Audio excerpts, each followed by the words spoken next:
On a suivi les panneaux, il faut prendre à droite. C'est indiqué.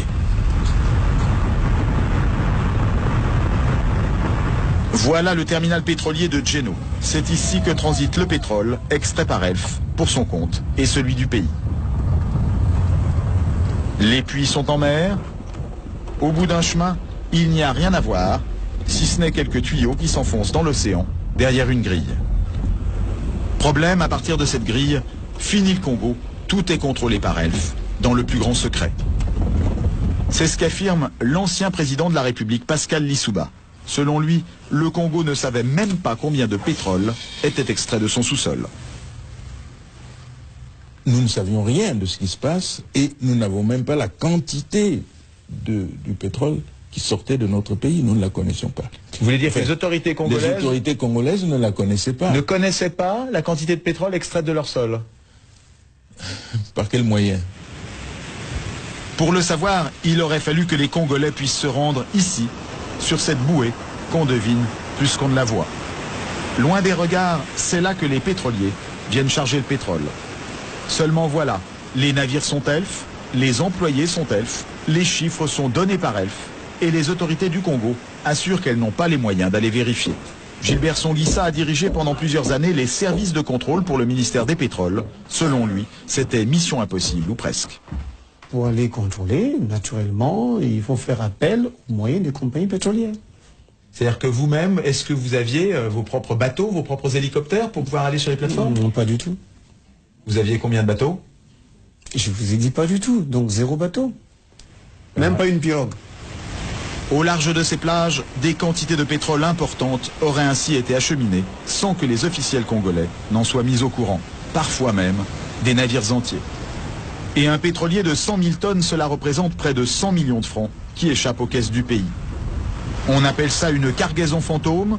Interrogé sur la question, Loïc Le Floch-Prigent ne dément pas qu'il y en ait eu.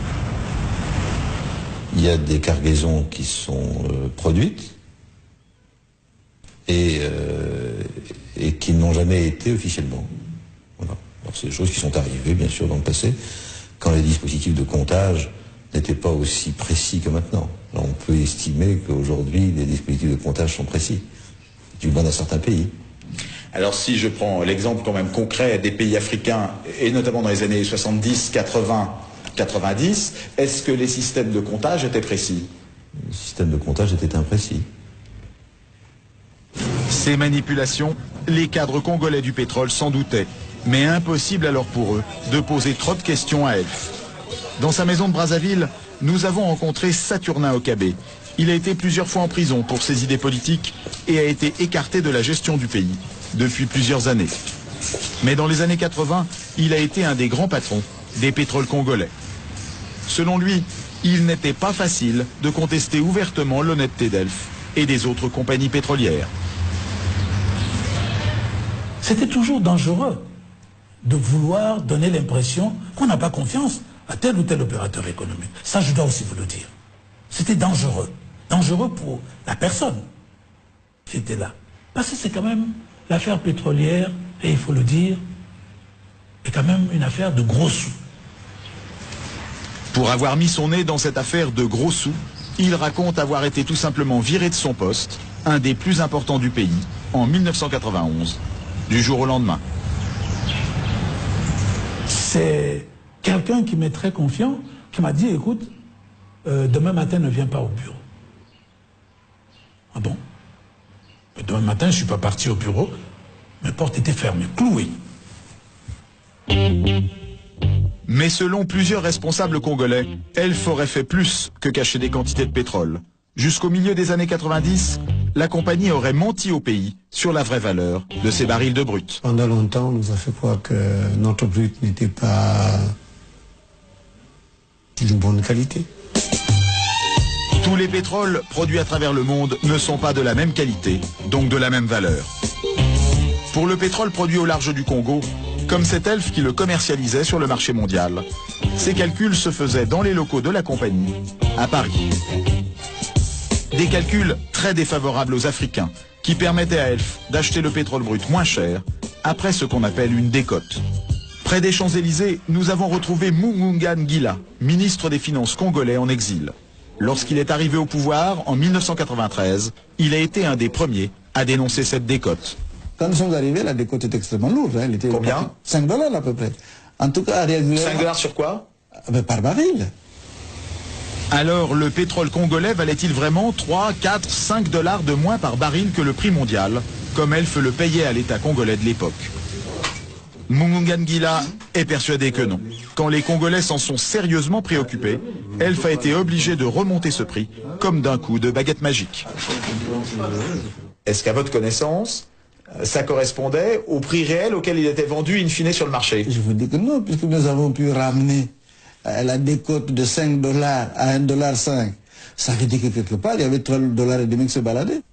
Alors va-t-on nous faire croire que les qualités de ce brut avaient subitement changé? Par quel miracle? Par quel miracle? Nous avons rencontré à Paris Patrick Gantès. Il a été cadre chez Elf pendant 20 ans. Il a été notamment délégué au Congo. Aujourd'hui, il admet que Elf a tiré parti sans complexe de la confiance des Congolais. Là, on a, si vous voulez, à mon avis, utilisé, ou comment dire, un peu la naïveté, je dirais, des dirigeants des pays hôtes, des producteurs. Et ce n'est pas tout. Selon nos interlocuteurs à Brazzaville, la compagnie locale Elf Congo, dont voici les bureaux, ne payait pas ou peu d'impôts. Elf Congo affirmait gagner très peu d'argent, à la grande surprise de la plupart des responsables du pays. Il y a eu des périodes euphoriques, quand il y a une période de boom pétrolier, où je me souviens dans les années 80, entre 80 et 83, vous avez eu le baril qui était allé parfois jusqu'à 40 $. Et le dollar à cette époque coûtait 10 francs. Donc on ne peut pas dire que c'est petit l'argent dans un contexte aussi favorable. Mais en revanche, la société présentait dans son bilan un déficit. Eh oui. Eh oui. Difficile à comprendre, venant d'une filiale qui représente entre 12 et 14% de la production d'Elf dans le monde. Pourtant c'est tout simple. Les bénéfices n'étaient pas déclarés au Congo, mais en Suisse ou en France. Une idée qui remonterait au premier directeur financier de la compagnie. On va faire le gain minimum à la filiale, si vous voulez, pour en faire profiter le maximum les structures centrales. En limitant les gains de la filiale, Ouais. Quelles conséquences pour le pays producteur? C'est que l'impôt est moindre, la recette fiscale est moindre. Et ça joue sur des montants importants? Oui. Nous nous sommes confrontés à des difficultés telles que, à certaines périodes, on s'est retrouvé avec des recettes de 10 000 francs ou 7 000 francs par mois. Des recettes? Des recettes pétrolières. 10 000 francs de recettes pétrolières? 10 000 francs français de recettes pétrolières ou 7 000 francs. Au pire, on a eu 7 000 francs français de recettes pétrolières mensuelles. Résultat de 30 ans de mauvaise gestion et d'économie pétrolière, le pays est surendetté. Aucun banquier ne veut lui prêter, alors c'est Elf qui va lui servir de banquier. Au Congo, par exemple, la compagnie a prêté sur 3 ans entre 92 et 95 plus de 4 milliards de francs à des taux très élevés. Entre Congo, Gabon et Cameroun, ces préfinancements auraient rapporté beaucoup d'argent à la compagnie. Est-ce qu'on peut estimer combien rapportaient ces préfinancements à la compagnie ou quelle part de ses profits ils ont pu représenter? Moi je dirais au bas mot 4-5 milliards.